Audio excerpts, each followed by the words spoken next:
real enough. Other rappers is delirious. Yeah, it's really that serious. Better holler if you really feeling me.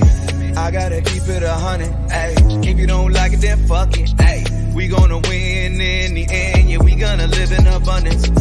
I gotta keep it 100, ayy. If you don't like it, then fuck it, ayy. We gonna win in the end, yeah, we gonna. I gotta keep it 100. We gotta stop all the stunting. You know we coming from nothing. Yo, you talking about money, you bluffing. We gotta do something different. We gotta change how we live in. We gotta do better for women. We gotta do better for children. We gotta listen to victims, whether Jewish or Muslim or Christian. It doesn't matter your religion. You gotta stand against the system, or else you just another villain. How you just sitting there chilling? Hey, Matthew. Hey, how you doing, man? It's good to see you. Yeah, very, very good to see you, man. Thank you so much for taking the time to come on this show. I know there's a lot going on, what you're going to talk about and everything in North Carolina. I really, really appreciate this. Thank you so much. Well, hey, I appreciate you, Jamar, because you were one of the first people to have me on after I declared my candidacy. So I appreciate it, and I enjoyed that conversation. That was 6 months ago now, man. Wow. Right. And yeah, I know. Right. And so it's good to see you. And I look forward to talking. Yeah, it's been a ride. It's 2022. Now we got monkeypox and stuff, but I know. It's I know. It's like crazy. Every year. Yeah, I know. Every year there's something you're like. I think most of us are pretty cool with stuff. I mean, I shouldn't say it that way, but like I think we kind of took years as they came. And then 2020 was just something, right? But then 2021 was like, hey, I can do better. And now 2022 is like, hey, well, I can show you. So yeah, it is. But it is. I mean, like it's we could joke about it, but certainly the news that's coming out now about the coronavirus, the BA.5 variant, I forget what the variant number is, BA.2 point something or other in India that's out right now. Yeah, this is all dangerous stuff. And but yeah, I mean, I appreciate being back on with you though. Yeah, I definitely need to look into that and do a video on that because that sounds very, I heard about it, but I didn't realize it was like really, really dangerous stuff. Oh God. Yeah, that's what they're saying. That it's a pretty, the BA.5 is, I haven't read up on it as much as I should to be talking about it, but it does seem that this idea that the variants get worse or can potentially be worse. I think the hope is that the variants, we were going to get used to it and the variants would be less and less harmful. And maybe that's going to take a while. I don't know. But certainly there's some variants that come out, right, that have been no big deal. And other variants like Delta and Omicron that have been very worrisome, very deadly. Yeah. Well, thank you for giving me that because I need to look into that. And also, once again, thank you for coming on. And we're here, guys, to talk about the Democrats and their pettiness. Honestly, this is just a very petty situation. It kind of broke my heart hearing about what's going on in North Carolina. And it wasn't just you; it was multiple Green Party candidates. Well, I think first we should just talk about how this all started. Let's. Right. When did you find out that the Democrats were plotting to get your name off the ballot? Let's back it up for folks. To get onto the ballot, we had to be certified as a political party here in North Carolina. It's the North Carolina Green Party. So we needed to go out and get 13,865 certified signatures, or verified signatures. I'm sorry, which would then be certified. We collected more than 22,500 signatures, and of that, almost 16,000 were verified by the county boards of elections. The county board of elections are the agencies that do that in North Carolina. And for people who are not familiar with the petitioning process, nationwide, the rule of thumb basically is that 3 out of 4 signatures on a petition will count. that for every turn, every 4 signatures you turn in, about 3 will count. And that's nationwide. I mean, that's just the way the petitioning process works. People put their wrong address down. They think they're registered. They're not registered, whatever. So we were pretty much right in line with that. And so again, out of the 22,500 that we turned in, almost 16,000 were verified. So we had nearly 2,100 more than we needed in order to qualify to be on the ballot. We turned those signatures in on June 1st. Now, that was our deadline to turn them into the state. The state then has a deadline of July 1st to certify us by. In addition to the state having to certify us, we also have to hold a nominating convention, have our people register as Green Party members, and then have our candidates file for candidacy all by July 1st. So the state chose not to have a certification hearing for us until June 30th, which would have given us less than a day to get all those other things accomplished. So right off the bat, you're looking at bad faith here on the state's part, right? So, but the state gets these 16,000 or nearly 16,000 verified signatures. Again, the requirement was 13,865, so we're over by about 2,100, and they hold on to them for the 30 days, and they say they're investigating irregularities. And we kind of know they kind of point to about a batch that would be about 200 or so signatures.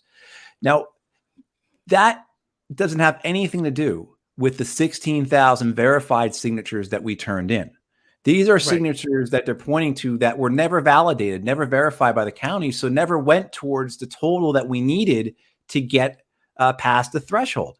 And the state, and we cooperate with them. They're doing investigations. They never show us any evidence of fraud. They never show us any evidence of wrongdoing. They never really even show us anything that says this is the problem. And we go on a certification hearing on June 30th. And again, no evidence shown to us by the state that something is wrong, that you guys did X. No allegation of that. And what the state says is because that the State Board of Elections say that because there are these 200 irregularities, well, there potentially could be more irregularities. And because tomorrow is the deadline, though, there's not enough time to investigate, so we're not going to certify you. And that was it. We weren't certified. And again, no evidence shown to us of this, fraud, of wrongdoing, of something that would keep us off the ballot. No evidence shown that there are verified signatures had anything wrong with them, that they should be invalidated. And when our attorney at the hearing, who was allowed to ask one question during the entire hearing, and no one ever from the state board ever asked him any questions or engaged with us. But the one question he did ask was, is what you're talking about here, this could be this idea that there's potentially fraud, even though you've not shown it, or you've had 30 days to do so and you've not shown that. Does that apply to our, 16,000 verified signatures?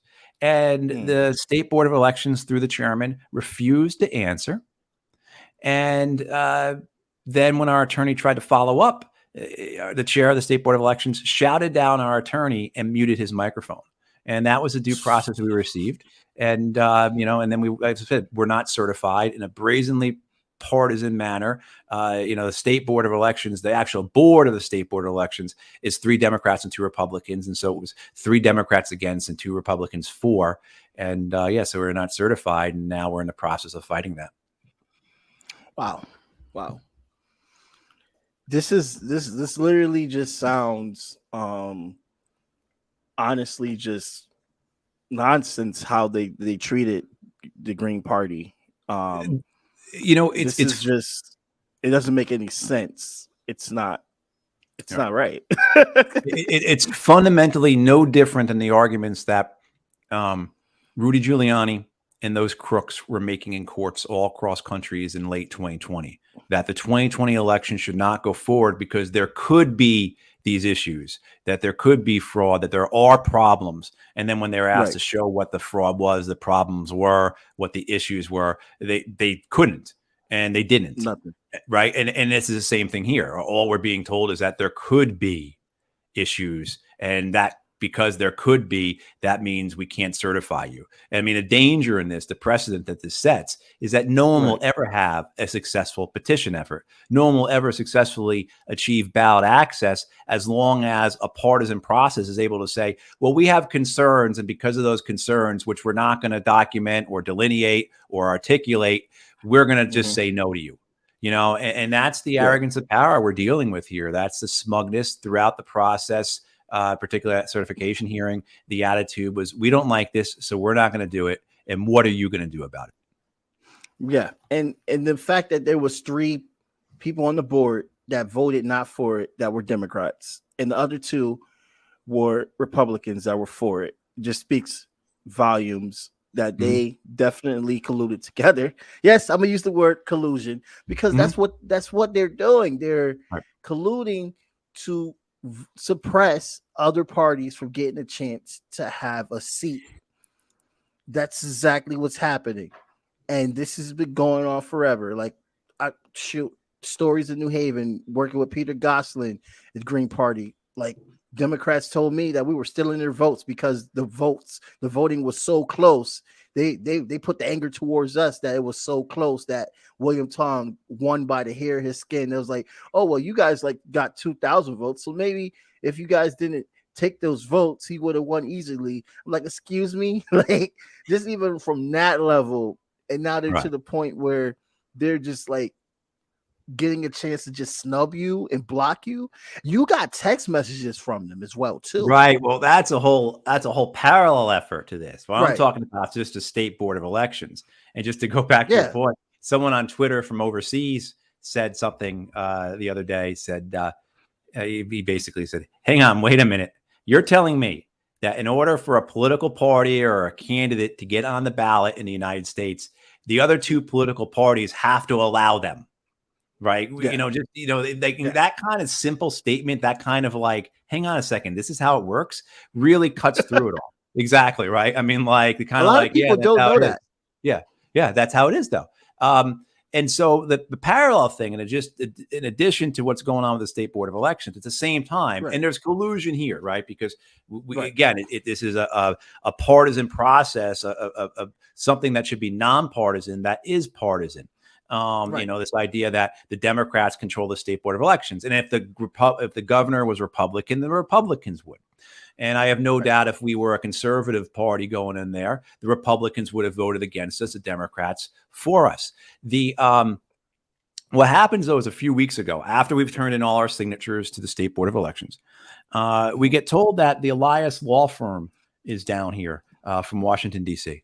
And this is Mark Elias's law firm. Mark Elias is arguably the most prominent Democratic attorney in the country. The Elias law firm actually bills itself as being the largest and most powerful Democratic law firm in the nation.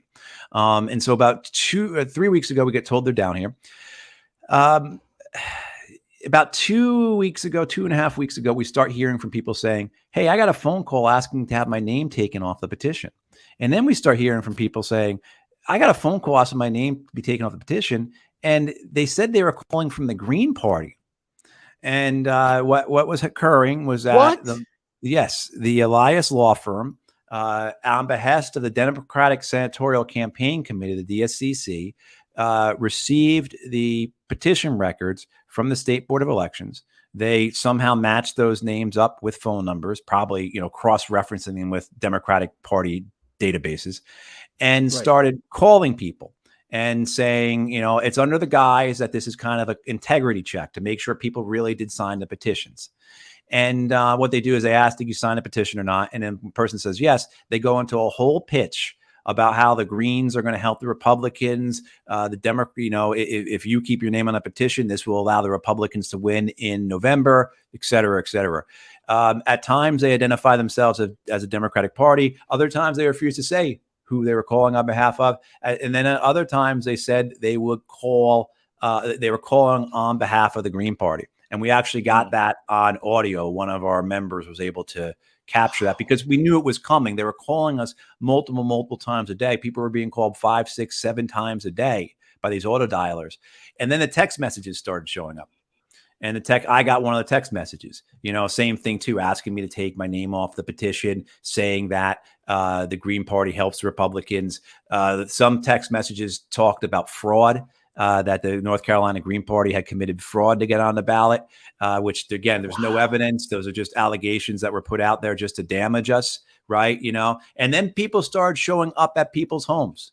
They started, the Democratic Party started sending people to go door to door, including the people who had already told them, I don't want my name taken off. So you get a phone call or a text, you say, keep my name on. Somebody still shows up at your door. And at this point, I believe is when they start saying that they're with the State Board of Elections as well, that I've come from the Secretary of State or I've come from the State Board of Elections to check this.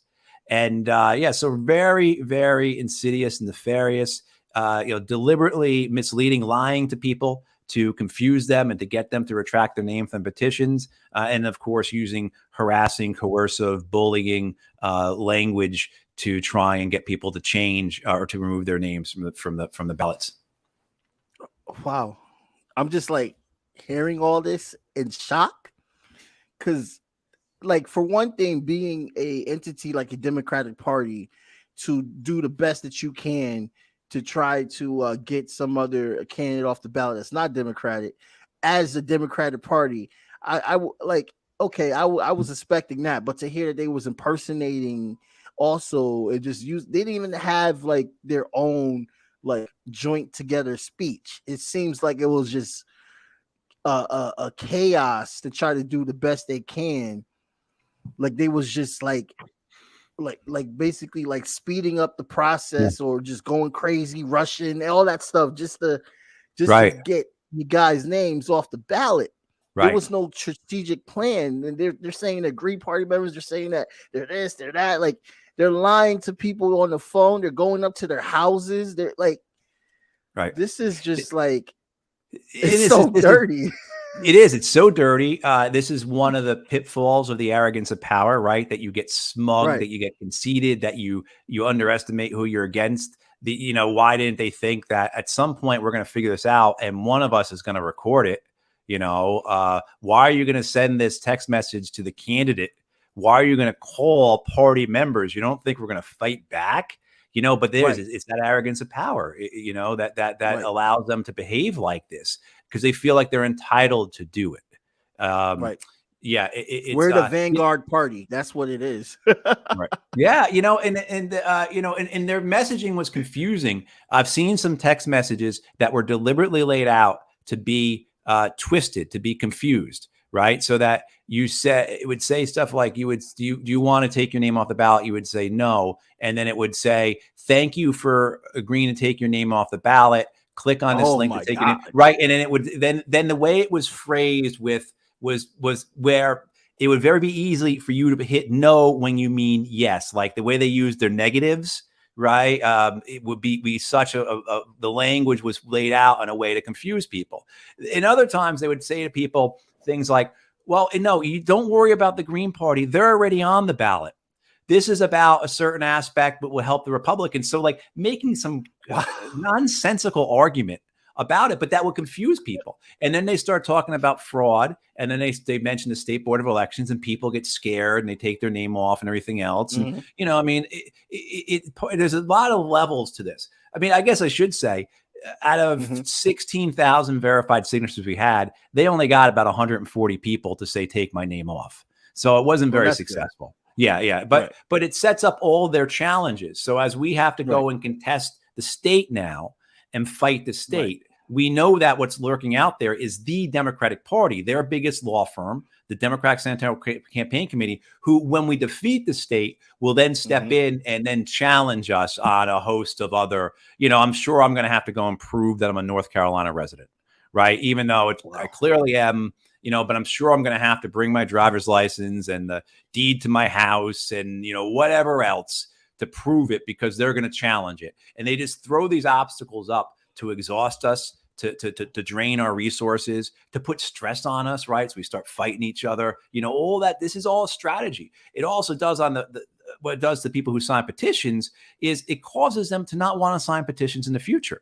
Look, if I'm going to sign this petition and they get harassed and someone's mentioning something about fraud and, I'm not going to sign in the future. I'm not, Right. people are already reluctant to sign petitions because of all kinds of reasons. They don't want to be asked for money. They don't want to give up their information and have it then be spammed by whatever, or, you know, I mean, so there's all kinds of very valid, good reasons not to take part in a petitioning process. And then you drop this on top of it. And this really is, it just goes back to the whole point of what we're doing here. The two-party system is undemocratic, it's corrupt, and it's harmful.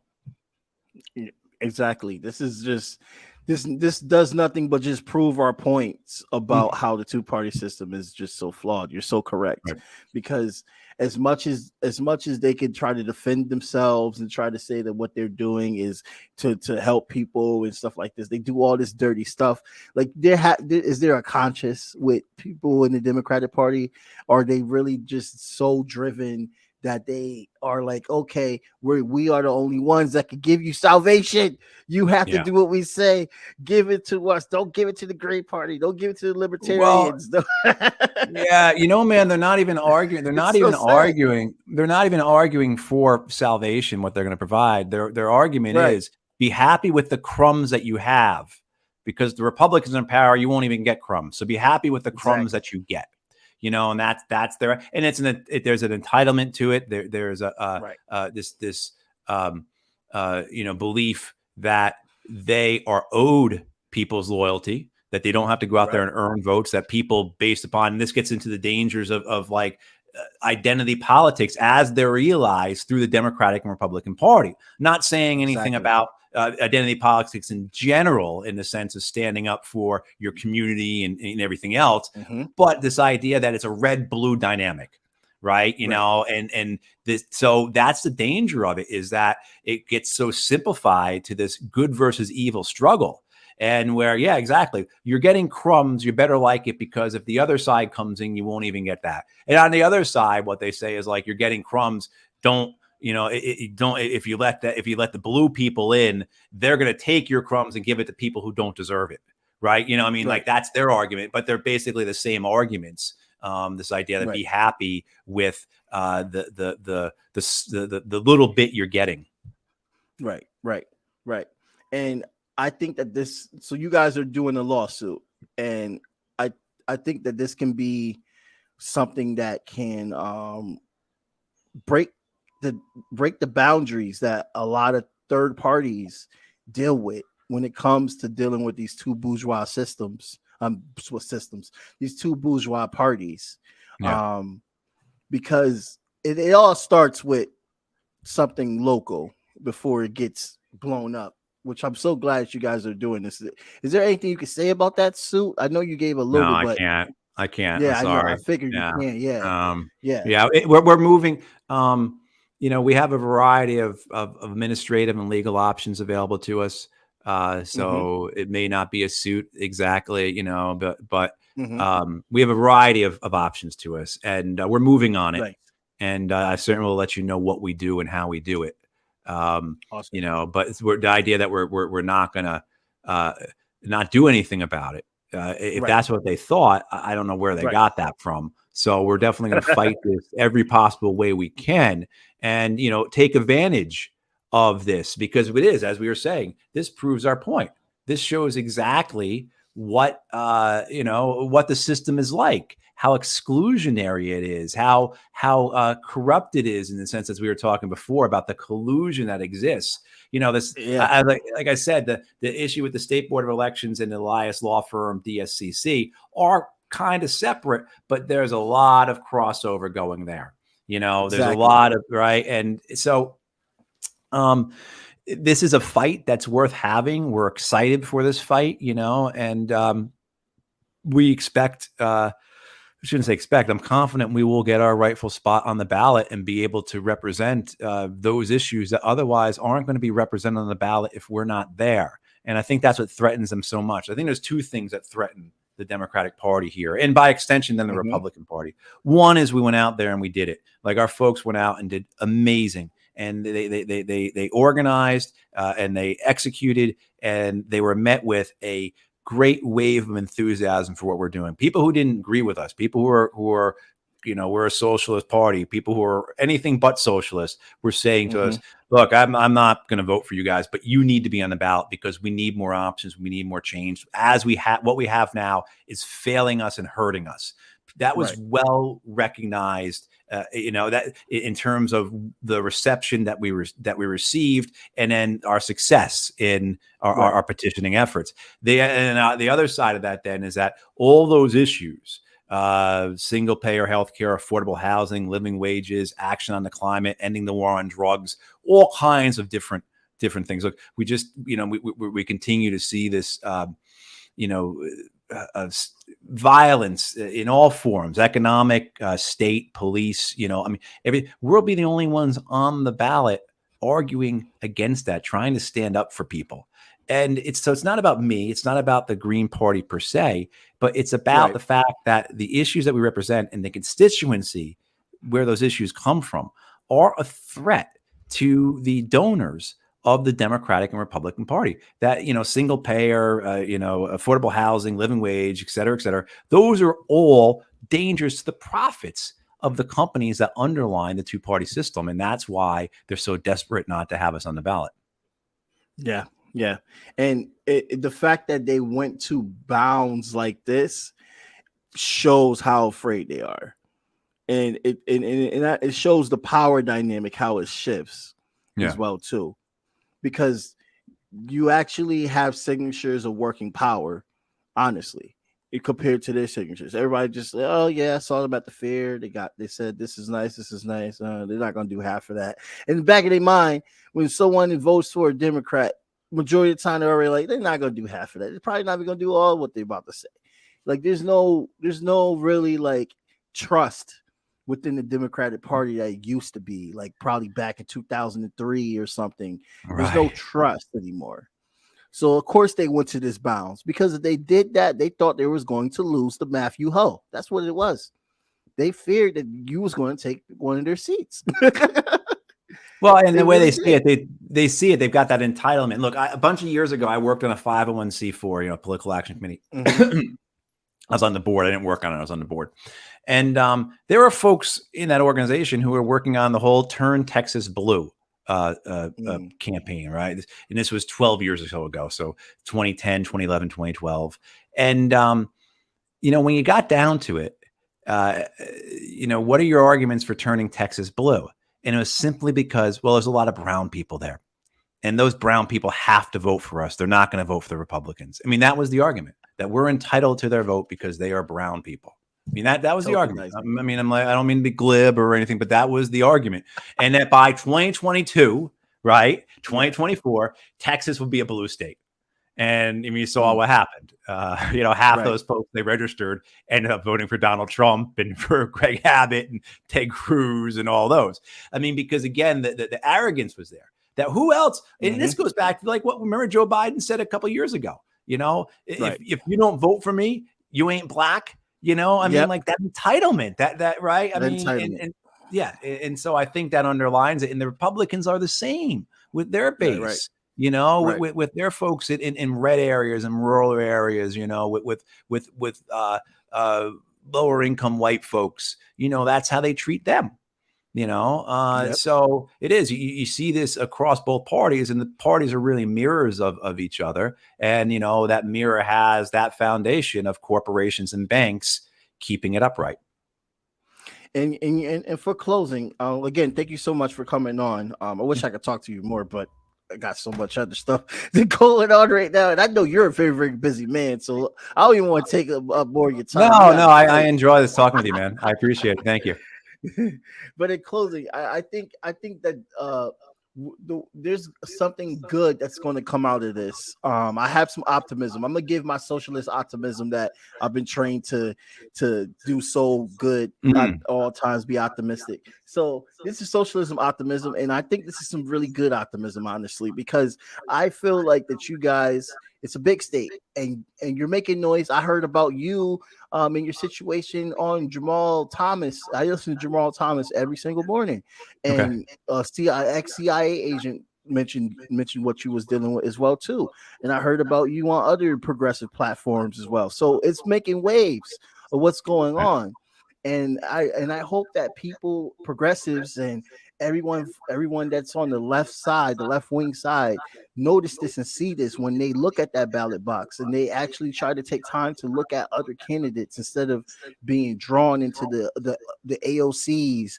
Push AOC to be a candidate like the Green Party. Don't push AOC to not be a candidate like the Green Party. That's what you need to do. You need a real strong leader that can actually stand for the people and not tokenize the people.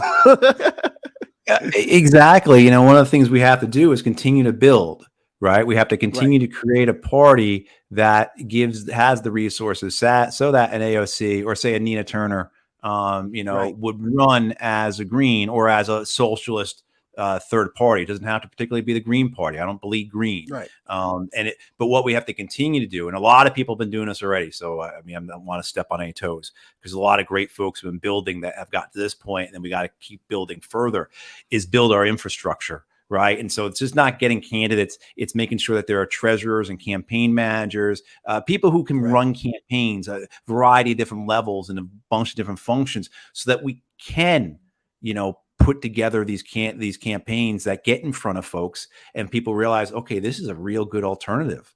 These people represent me and my family. These folks are talking as if they actually care about working families and want to do something, because we do. Right. And then the big thing though for me is to always come back to that idea we have to be part of a movement, right? Whatever banner we put it underneath, but like that, the political party is just one arm of the larger body, and that there are other arms, mutual and community aid, direct action, labor organizing, a variety of other functions, communication, media, education, that are part of this body, and that the political party is just one appendage that serves a function, and it is always responsible to the constituency. And that's what we really have to continue to do and grow. And we have to get those linkages. I mean, we've seen such great stuff with the labor movement in the last year or two, right? I mean, we have to integrate that. Right? We have this technology that allows us to do like we're doing right now. 10 years ago, we would have been trying to do this on Skype, and it would have sucked. Right. I mean, it wouldn't work that well, so like we have, all these things are intersecting. We saw with, we saw 2 years ago at this point, we're in the middle of the post George Floyd protest movement. And what was that? 25 million people took to the streets. I mean, we start integrating these things, right? And really functioning as a body. That's going to make a very real impact on our society. And the urgency is, I don't have to explain this to many people, right? The urgency is now, let alone what's coming with the climate collapse. But the urgency now, because the status quo is deadly for so many people. So I appreciate what you do, because I do believe that the work that you're doing, and so folks watching and listening, please support Jamar, because he and others like him are the linkage that allows all those parts of the body to communicate with each other, to interrelate with each other, to link with one another. Without this communication piece, we're just all doing our things separately. And so please support this platform, other platforms, other people like Jamar who are doing this work, because that's what we need to move this movement forward, grow it, build it, and eventually win. Thank you so much, Matthew Ho. And thank you so much for that shout out. That really means so much to me. And I hope you have a really good day and keep on fighting, brother. Hey, you as well. Thank you. Blank period, on my black, brown, and indigenous. Gotta holler if you really feeling this. Gotta holler if you really real enough. Other rappers is delirious. Yeah, it's really that serious. Better holler if you really feeling me. I gotta keep it 100, ayy. If you don't like it, then fuck it, ayy. We gonna win in the end, yeah, we gonna live in abundance. I gotta keep it 100, ayy. If you don't like it, then fuck it, ayy. We gonna win in the end, yeah, we gonna. I gotta keep it 100. We gotta stop all the stunting. You know we coming from nothing. Yo, you talking about money, you bluffing. We gotta do something different. We gotta change how we live in. We gotta do better for women. We gotta do better for children. We gotta listen to victims, whether Jewish or Muslim or Christian. It doesn't matter your religion. You gotta stand against the system, or else you just another villain. How you just